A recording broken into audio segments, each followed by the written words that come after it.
Hello, Robert. My name is Sean Everett. I'm the website analysis expert over at Zucore Marketing. Thank you so much for talking with Megan. She sent your website over to me for analysis. So here is that analysis, such as it is. Now, I would say that you spent money on a website and it was money well spent. I'm going to guess that that is you. So hello. And you have categories to click, you have things to read, you have custom photos. It's might be a little spare actually for the current market, but we can get into that. And I would also suggest to you that as opposed to get started, which is generally something that takes you to a start page, your get started takes you right to, contact us. And what you want them to do is actually read through this stuff and then have the idea to contact you. So as opposed to get started, you would probably want this to say, contact us or schedule. That would just be a suggestion and not anything that is carved in stone by any means, because otherwise you have a pretty good website. But in this video, I'm going to show you how you can get more customers online. That's what this video is about. I'm going to run through a few ideas that you can implement right now. And in addition to reviewing the website, I'm going to take a look at one of your competitors and show you why they are beating you online and what you can do to counteract that.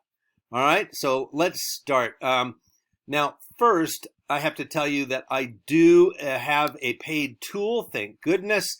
It helps me analyze a site, and it gives me the metrics of your site, essentially, over the last couple of months. And it shows me...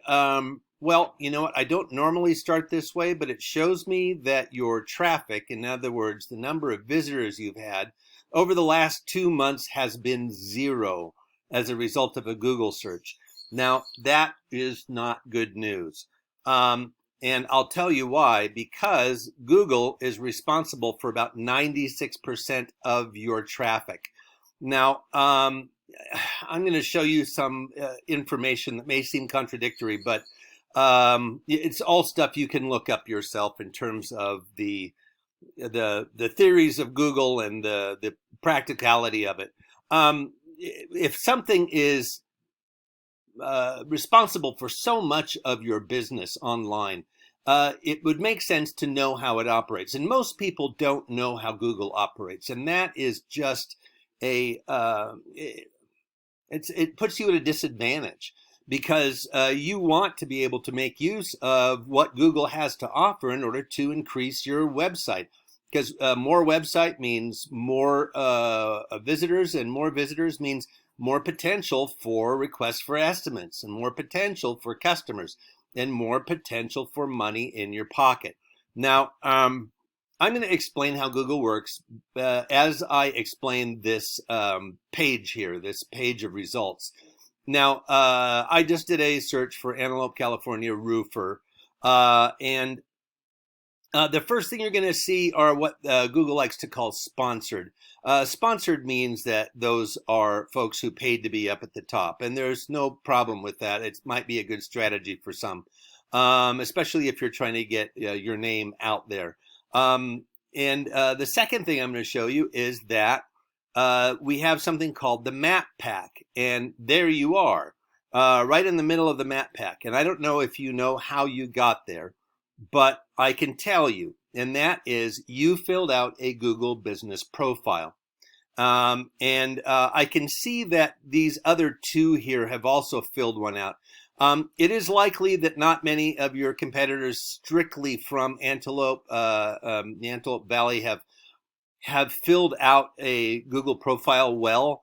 I would suggest, well, you can give it another shot yourself or actually have a professional do it, because filling it out and keeping it completely full of all the information that's necessary is going to be necessary to keep you up here. And being up here is exactly what you want. So you did that right.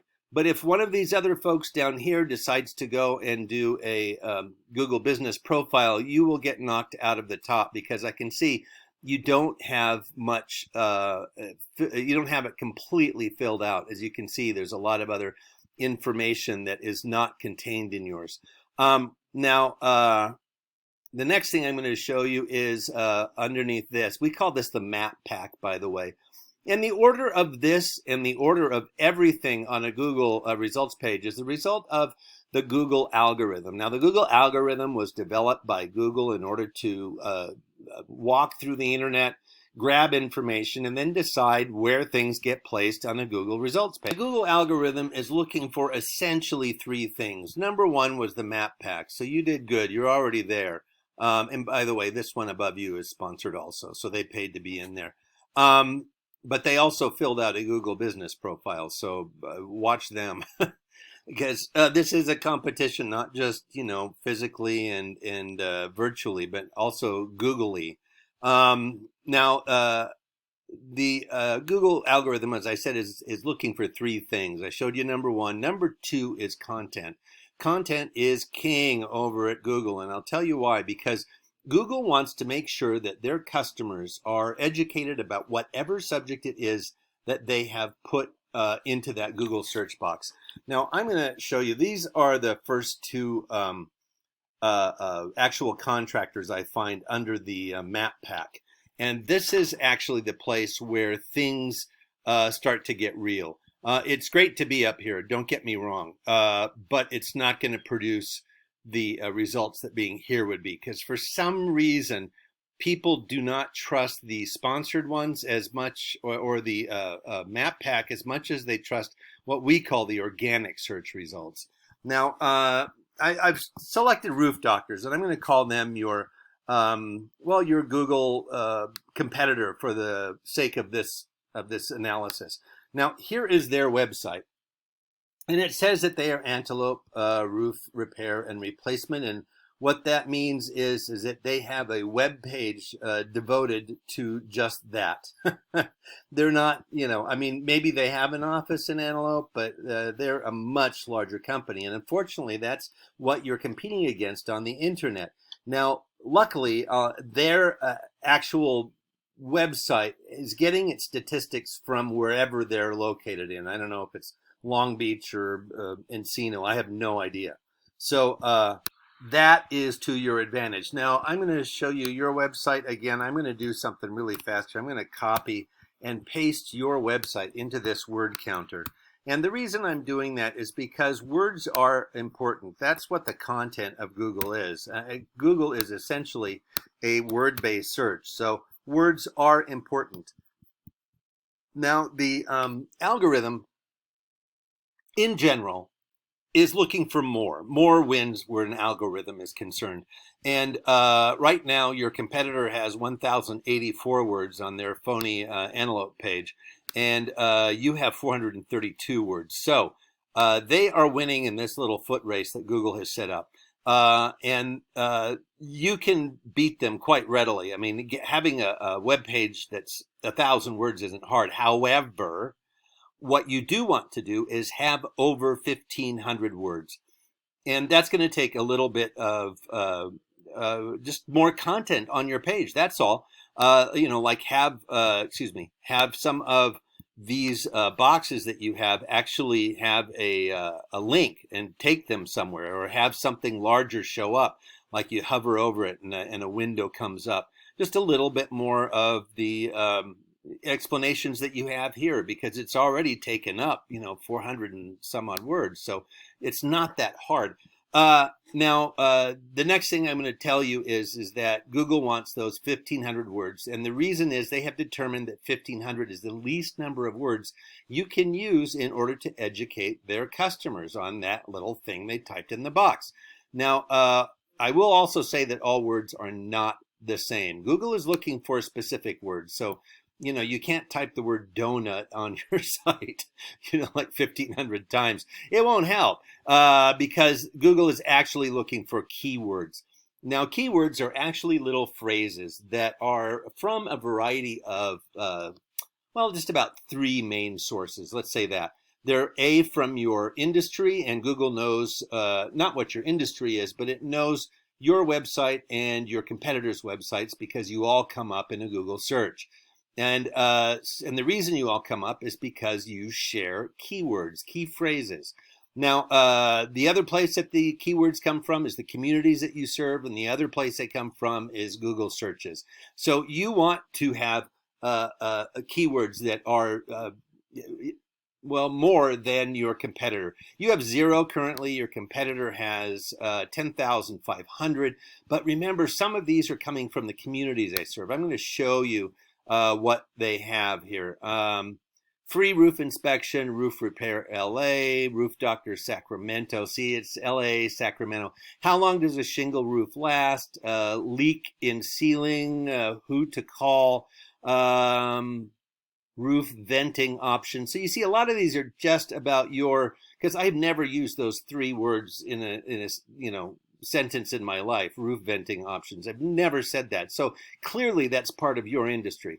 Now, how much does it cost to replace a roof on a 2,500 square foot house? Well, there's a very specific question, but the thing is that all of these little phrases are actually well, sort of satisfied over here on their website. Now, I have a list of all of them. It goes on for 309 pages, and some of these, like Modesto and Fresno, I don't think you need to worry about unless you open up a branch there, and God bless you if you do, right? But anything that says California on it, it's free game. Take that one. Now, the next thing I need to show you about is your backlinks. You have 16 backlinks on 7 domains. That is a really good average, actually, but you need more referring domains. Now I'm going to show you what your competitor have. They have 273, and here are their referring domains. Now, a lot of them are stuff that you can get on yourself, and I see that they are lacking a lot of them that are rated highly. And this number here is a scale of 0 to 100 called the domain rating. And it shows the strength of a domain's backlink profile. Now, a backlink is where your website appears on somebody else's website, like I don't know, let's actually just take a look at yours. Like Yelp would be one where if you have a profile there and you fill it out and you include your URL, then you would have a backlink. Here are your 7. Proven Expert, that's a good one. 91. You want all of them to be in the 70s, 80s, and 90s as much as possible. Topsinamerica.com is not rated very high. It's great to be on now because you don't have that many. And there's no way to get off of it. Whoever lists you for whatever reason, that you can't write them and say, please take me off. So leave it, but remember that it's not being counted as much as the ones in the 90s. Now, these sites in the 90s just means that they have a lot of other sites that refer to them. That's why they have a high backlink profile. Now, this has all led to, as I mentioned before, you have had 0 traffic from Google searches in the last 2 months, and your competitor has had 10,400. Part of that is because of the number of communities that they say that they're in. I'm sure they have one for, that's set up for Sacramento and Fresno and all those other places. They say, oh, we're the Fresno, home roof or whatever. So that was what's going to explain some of this disparity. You're not going to catch up to 10,400 probably because you don't have that many people in your service area, but you can bring yours way, way, way up. So now I'm going to summarize at this point. Google Business Profile, right? That was back here, and you need to go back and do a better job on that. Keywords and backlinks. Those are the things that you can implement right now. Now, we can also help you make these changes, and that's with the goal of getting you as many new customers as possible. Now, Megan will be following up with you to get some feedback on what I've talked to you about, and I hope I have been helpful to you. Thank you so much for your time.